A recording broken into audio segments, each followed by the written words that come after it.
Well, Santa Cruz Batman here. So part 8, this bag behind me is this bag of clothing, which and those little donation bins that you see around in parking lots, they're always full. So people end up just dumping their clothes in the parking lot. And there's some pretty good clothes in there. A lot of University of Oregon sweatshirts and some wool stuff. Actually, some really good clothing, kind of going to waste between rainstorms, so I grabbed it before it got wet. Anyways, part 9.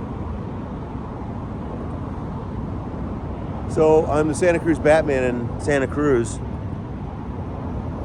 and in 2017, California went from medical marijuana to recreational use. But it wasn't fully completed.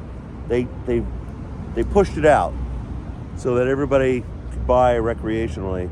So there were no rules for packaging. That's back when you could get 100 milligram cookies. So it was a free-for-all in 2017. And the pot was flowing far and wide. I think both sides of the market were doing fine. But then, after a year, California passed phase 2 of that recreational marijuana use, which restricted the packaging, for edibles to 10 milligrams. Everything had to be packaged, everything had to be tested, and of course the taxes hit. And if you're not aware, California weed, if you buy it through a dispensary, is really some of the most expensive in the country. I mean, it can be $10, $12 a gram for good stuff. Cheap stuff, maybe, $6 a gram, which is pretty expensive. So they kind of went hog wild for a year. And then January 1st, 2018, phase 2 of the legalization came into effect, which was mostly packaging, certification, testing rules. But what also happened is the federal government was a little upset with California. They get that way. So they already knew where most of the grow operations were in Northern California because they have satellite. They literally fly over with Black Hawk helicopters every once in a while.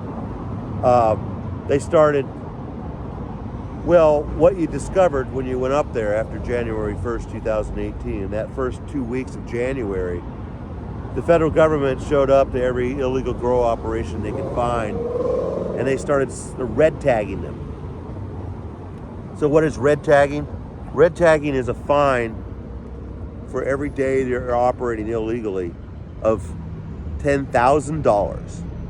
So if you have a nice little house up there that you've built, maybe you've managed to get, a title to it. Maybe it's a $80,000, $90,000 house. In about 1 week, you're going to owe the government more than your house is worth. And I don't know, there's really any way around it. I don't know if anybody ever went to court and challenged them on it, but that's what happened. And most of the grow operations were in fact illegal because, the paperwork and the certification to become a legal grower in California after January 1st, 2018, I don't know, it probably is upwards of $12,000. So it's not like your ma and pa can decide to start growing cannabis and sell it legally. You have to have $12,000 spare cash, which means pretty much only rich people can afford to be growers. And so I'm going to pause here because I kind of want to get out of traffic. So what you have is an entire industry in Northern California being turned upside down in a matter of weeks. And rich people, of course, to protect themselves, they immediately shut down if they had an illegal grow operation, and then they just went home. But for the people who were farm workers, who are actually doing the growing, they're basically homeless, living out camping in the middle of the woods. And their sponsor, the person who would probably bring them food, water, growing supplies, of course, but what do you do when you're in the middle of the woods, literally maybe 20 to 30 miles within the closest gas station or place that sells food? And so you had a real humanitarian crisis on your hands. In fact, if you drove through Garberville back in those weeks, you would have seen literally hundreds of people that looked like they just came out of the woods, sitting at the bus stops, just kind of trying to figure life out. And those were the actual people in the fields doing the growing. They were stranded, hungry, broke, and a long ways from wherever they came from. Some of them were local, but they got stuck. And it's not a funny business when you're in the middle of Northern California. It's not exactly like Los Angeles where you can go dumpster diving.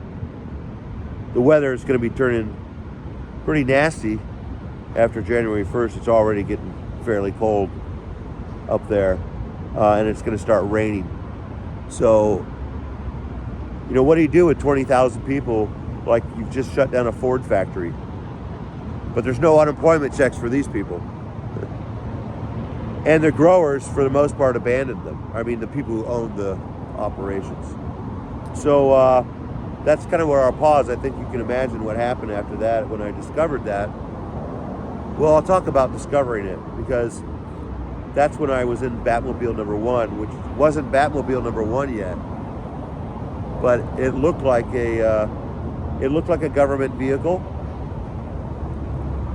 A lot like a government vehicle. So when I was up there in those first 2 weeks of January 1st, they kind of knew me, because the last time I'd come through, I was in a red Ford Fiesta with mountain bikes on top. And now I'm in a what looks like an FBI cruiser with video cameras and some other electronics in it, and GPS, of course.